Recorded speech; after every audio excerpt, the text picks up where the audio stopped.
All right, today we're going to be talking about seed cleaning, which is the process of trying to extract just the seed from any excess plant material we may have collected in the field, and that could be stems, seed pods, pappus, anything like that. And it's way more efficient to do it here in the office where we have these cool tools to use than try to do it out in the field. So when we're collecting at Año Nuevo State Park or Upper Campus or here or anywhere, we're just grabbing like a pinch of where the seed is on the plant, but not necessarily just the seed. So I'm going to talk about all these cool things we have here for seed cleaning, and then I'm going to show you some unclean seed and the best method to clean those. And then I will show you how to store the seed so it will last longest, and then what we do with the excess plant material that doesn't have the seeds anymore. So this is a document that lives in our seed cleaning kit, and what it is basically a compilation of different methods that people have found to be the best for each species that we collect at Younger Lagoon. It's definitely a living document, so we're always looking for more efficient ways to clean seed, but this is at least here for people that have never cleaned that seed, or just if they need some guidance. So for example, it'll say Artemisia pictocephala, rub seeds over sieve or box screen number 5, and stuff like that. So there's different ways for each species that we have, but this is just a good, helpful document that we keep in the seed cleaning kit. Now I'm going to go through some different methods we have. So I just read that one, and they talked about a box sieve, which is this. And basically what this is a multi-layered sieve. We have 4 of these wooden things, so you could have up to 4 different screens.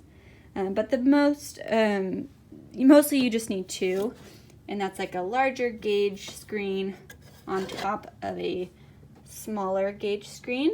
And then there's a pan at the bottom, so all your seed just lands in that when it's done. These slide in and out, and if you can see that, it has an 8 there. So there's different numbers, and there's a whole box of different screens that we can choose from. And there's circles, and there's little slabs. There's even triangles somewhere. But so there's a whole variety of different sizes, and the most important thing is that you put the larger size on top and the smaller on bottom, so you can get through like big material and make sure at least that stuff is getting through. And then on the second rub through, you're hopefully getting just the seed from that. And I'll show you that in a minute with a different species, but that's a box sieve. And then here we have some soil sieves. So these aren't actually for seed, but they work really well for seeds. So same idea. You can either use it as a singular thing just to get any stems or whatnot sifted through, so you're just getting the seeds, or you can use it with the larger screen on top of a smaller screen. So this one's like super fine. You can like already see through it. So some of our seeds are really, really small, like our most Juncus seeds. So Juncus is a genus of wetland graminoids, and that they have really tiny seeds, so this is good for that one. And then some more standard sieves that you might have seen or have at home. They're also really great for seed cleaning.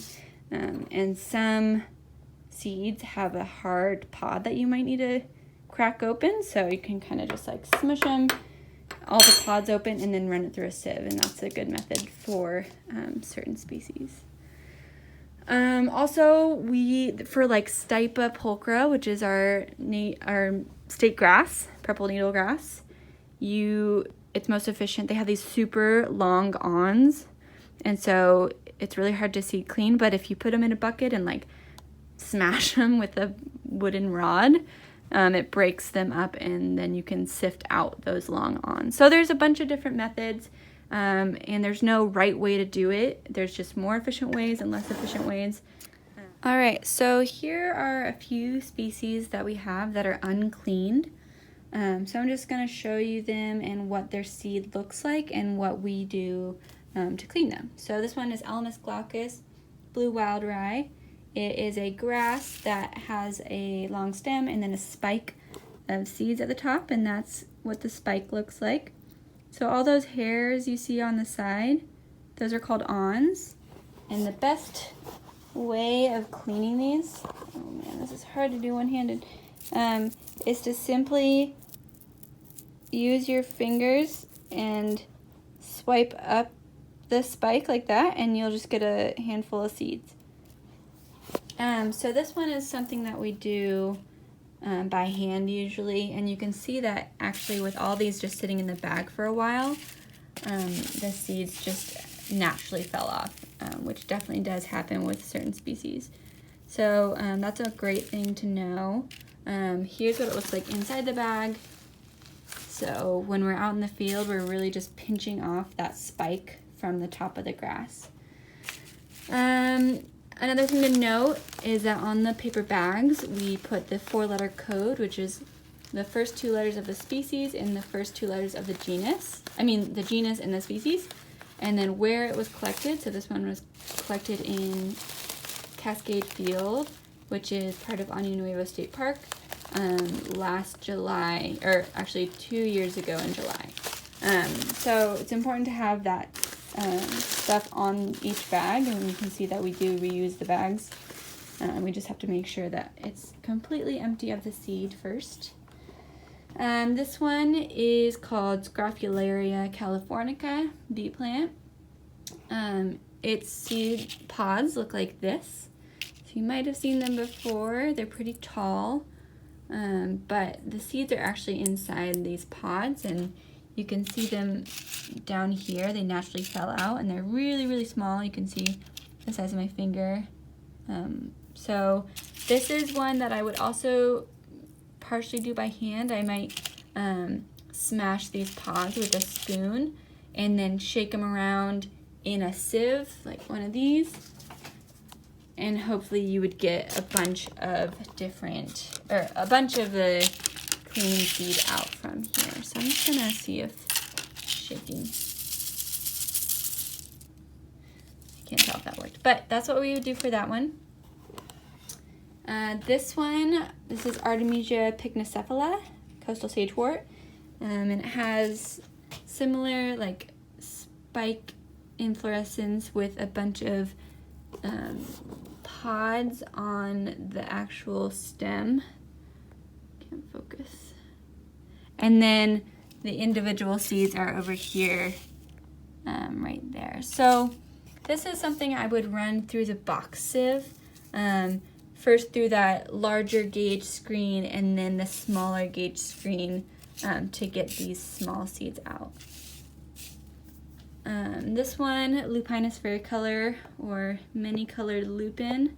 This is one that has these little pods. They kind of look like green bean pods, and then when they dry up, they'll actually like burst and twist away from each other, and that like shoots the seeds out. So a lot of these have actually burst in the bag. So when we collected them, they looked like little pea pods like this.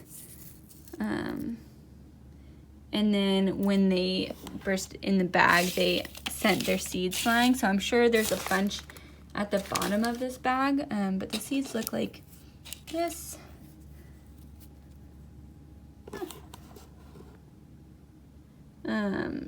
And they're pretty large.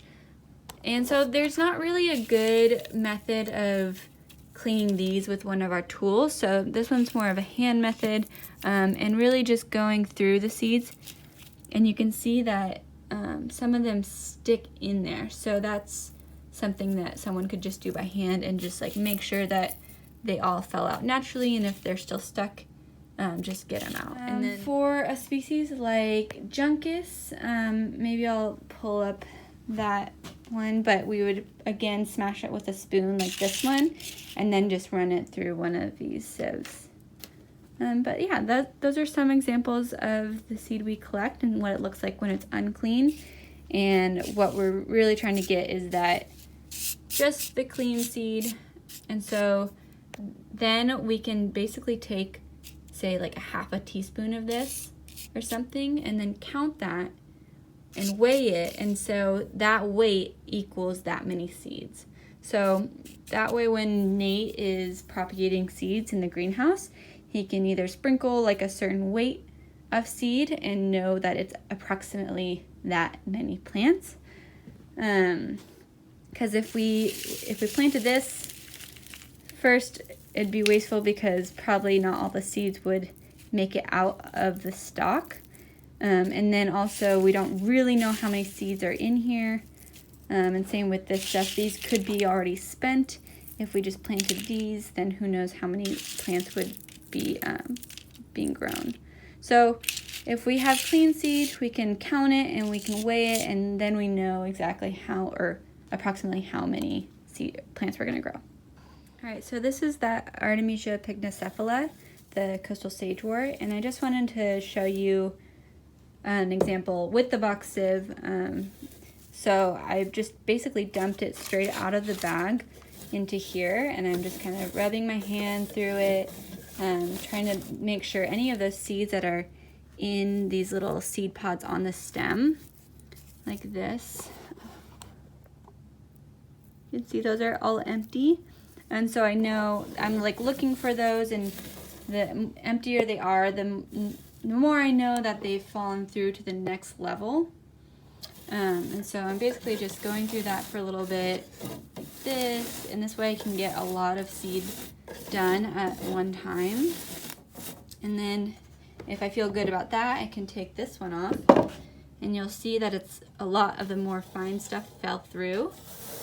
And I'm just gonna keep doing the same thing with this stuff and hope that only the seed, which is a lot smaller, is falling through to the next level. So you do this for a little bit, and then when you feel good about that, you can take this off, and then hopefully you would just have the seed left over, which we mostly do. It's okay if there's a little bit of extra fluff or broken down seed pods in here, but this is majority seed, which is what we're looking for. And so then we can put this away for storage, and when Nate goes to propagate this in the future, all he has to do is sprinkle this on a tray of soil, and that'll be good. All right, so this is a box of already clean seed, so I'm just going to show you what that would look like. We keep them in Ziploc bags to keep them more airtight. Obviously, paper bags have a lot of airflow into them, which is great for keeping unclean seed because it can continue to like crisp up. But you definitely want to clean them sooner rather than later, and then put them in an airtight bag, and then preferably in a freezer. That'll just expand the lifetime of these seeds. So this is a bag of Bromus carinatus, which is one of our native bunch grasses, and this is from 2018. And you can see it doesn't have any of the stalk, it's just the seeds. And then also there is a desiccant packet in here. So you guys have probably seen those in, I don't know, things you buy, but this little packet has silica gel beads, and that will help absorb any water that might get in here or any moisture. So this will keep the seeds nice and dry. If water or moisture gets in here, the seeds can rot and mold, and that they won't be viable. So always put a desiccant packet in there. We have a few different sizes. They look like this, and we have 1 gram and 2 grams. So for smaller bags like this, I'd probably put like a 1 gram packet in there. But larger bags like this, I would put at least a 2 gram, maybe even a couple packets in there. This is lizard tail from 2016. Gigantic. So I don't think we collected any last year because we just have so much of it already in storage. So yeah, there's a bunch of different seeds in here. we kind of put them in different size Ziplocs depending on how big the seeds are and how much we collect of it. So this is soap plant from 2018. The seeds look like that. They're just kind of little small black seeds, and we don't collect a ton of it, so it's in this size. But grasses we usually collect a lot of, so they'll be in these bigger bags. And yeah, so there's more. This is Elamis glaucus, so that's what I showed you guys earlier. And this is just a bag without all those stems. And yeah, that's pretty much it for how to store them. Again, preferably these would be kept in a freezer. I think ours are en route to be stored in the freezer, but they're in our office for now. All right, last thing I want to talk about is what we do with all the excess stuff. Stuff that, you know, didn't make it into the final tray, left over on top of the sieve, any stems, seed pods, etc. They all just get put in this bag, and it's not species specific, so there's grasses in here, there's forbs, there's scrub, everything just goes in here. And the goal is not to throw it away, but rather to spread it out in the field, maybe in our restoration plot where some stuff didn't take as well, and there's a little bald patch. But if we spread it there before a rain, maybe we'll get a couple native plants out of it. So that's the goal of that. And it's called duff. It's just all the scraps.